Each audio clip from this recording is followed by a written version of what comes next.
Another video और आपका आज स्वागत है। आज हम लोग आगे देखते हैं कि महाभारत में क्या होता है, क्योंकि लास्ट एपिसोड में कृष्ण जी और कर्ण का जो वार्तालाप हुआ और जिस तरीके से बाद में कर्ण ने शिकवा किया ऊपर वाले से, देखते हैं अब आगे क्या निर्णय वो लेते हैं। ऑलमोस्ट निर्णय तो वो ले चुके हैं कि वो दुर्योधन की ही साइड पर रहेंगे, लेकिन अब किस स्थिति में चीज़ें चलती हैं वो अब हम आगे देखेंगे। तो चलिए देख लेते हैं ये वीडियो।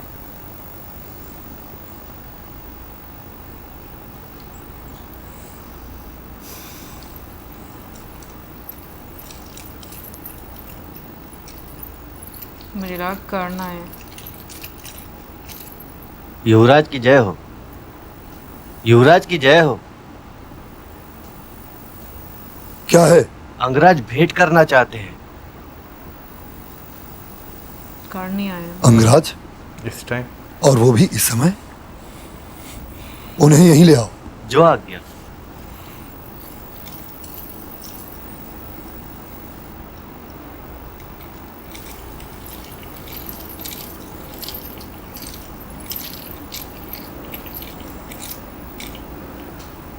इतनी रात गए?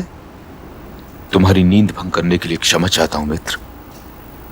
हम दोनों मित्रों के बीच ये क्षमा जैसा शब्द कहां से आ गया? और एक बात याद रहे मित्र, कि मेरी जाग और मेरी नींद पर तुम्हारा अधिकार मेरे अधिकार से कम नहीं है। परंतु इतनी रात के आने का कष्ट कैसे किया? बस जी चाहा कि तुम्हारे पास आऊं और तुम्हें बताऊं कि कदाचित यह संभव भी हो सकता है कि तुम्हारी परछाई तुम्हारा साथ छोड़ दे, पर मैं नहीं छोड़ूंगा।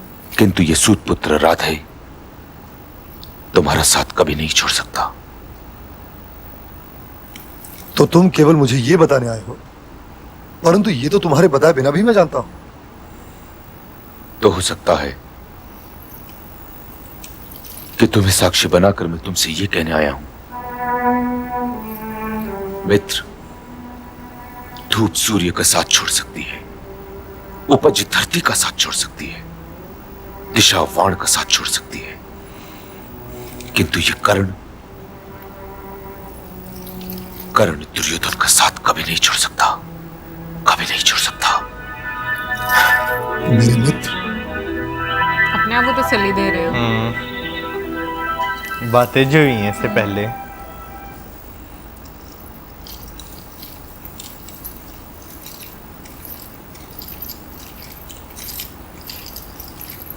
कैसे हो मित्र दुर्योधन? आओ मित्र।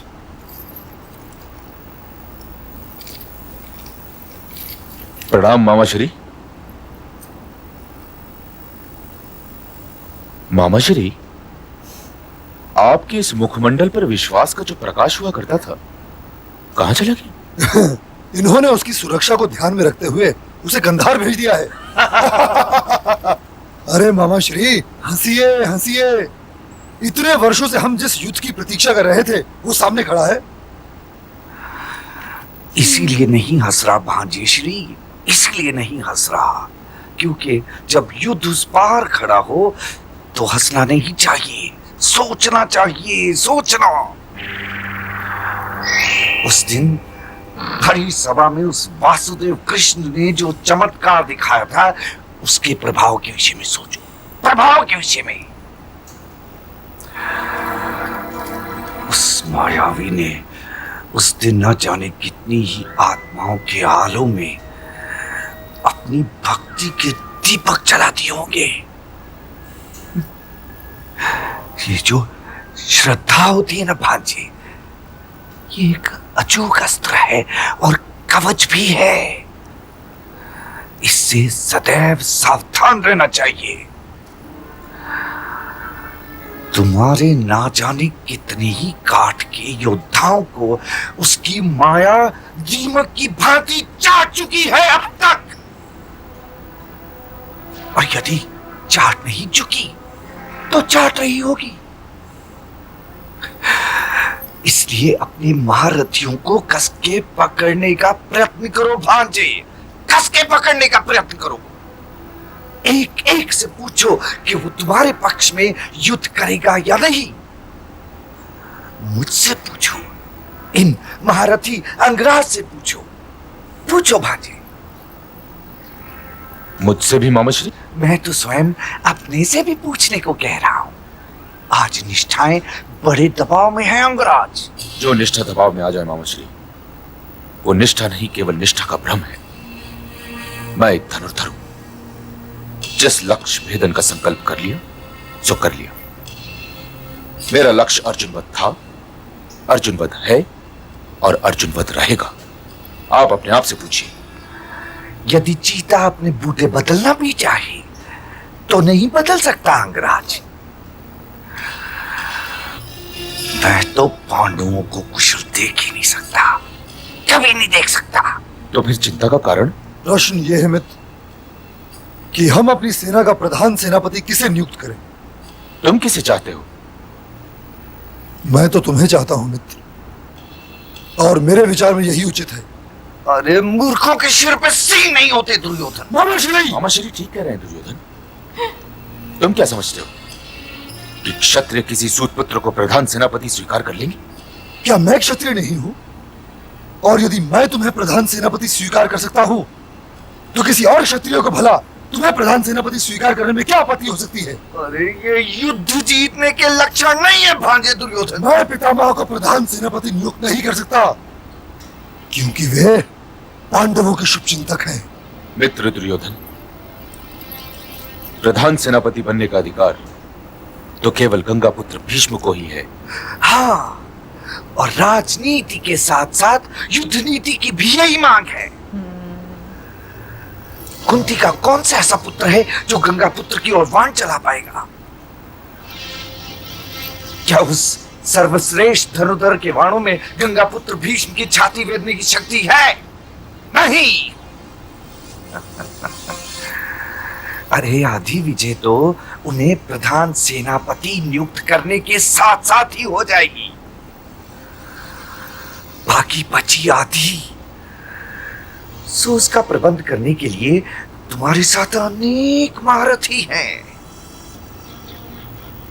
रणभूमि में उनके ध्वज का दर्शन ही पांडवों के नैतिक पतन के लिए बात है।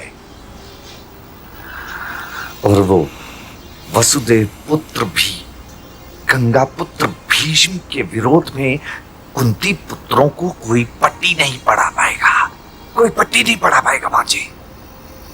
और ये भी तो सोचो मित्र दुर्योधन कि महारथियों का अहम हर योद्धा को तो प्रणाम नहीं करता, किंतु गंगा पुत्र की बात और है। उन्हें तो मेरा अहम भी प्रणाम करता रहता है।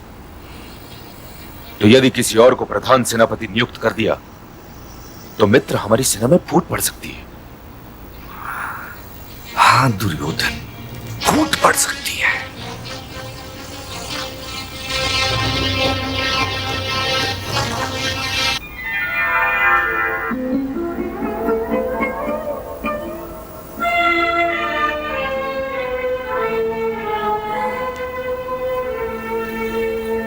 बेश पितामह।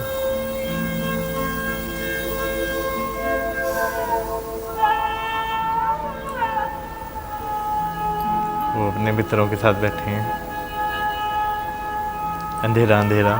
हमारे मौन के नख भी अत्यंत नुकीले हैं, लहूलुहान किए जा रहे हैं हमारे अंतःकरण को। ये मौन इसलिए है गंगापुत्र कि हमारे पास कहने योग्य कुछ नहीं रह गया है। हम स्वयं से भी कुछ कहना चाहें तो क्या कहें? और अपने अतिरिक्त कोई सुनने वाला है कहां आचार्य? किसी गुरु के लिए इससे अधिक दुर्भाग्य का विषय क्या हो सकता है कि वो रणभूमि की ओर देखे तो दोनों ही ओर केवल उसे अपने शिष्यों के ही ध्वज दिखलाई दे। ये दुर्भाग्य नहीं है भरद्वाज पुत्र, ये दुर्भाग्य नहीं है। इस परिस्थिति के उत्तरदायी हम ही हैं। हम जो इस युद्ध को नहीं रोक पाए।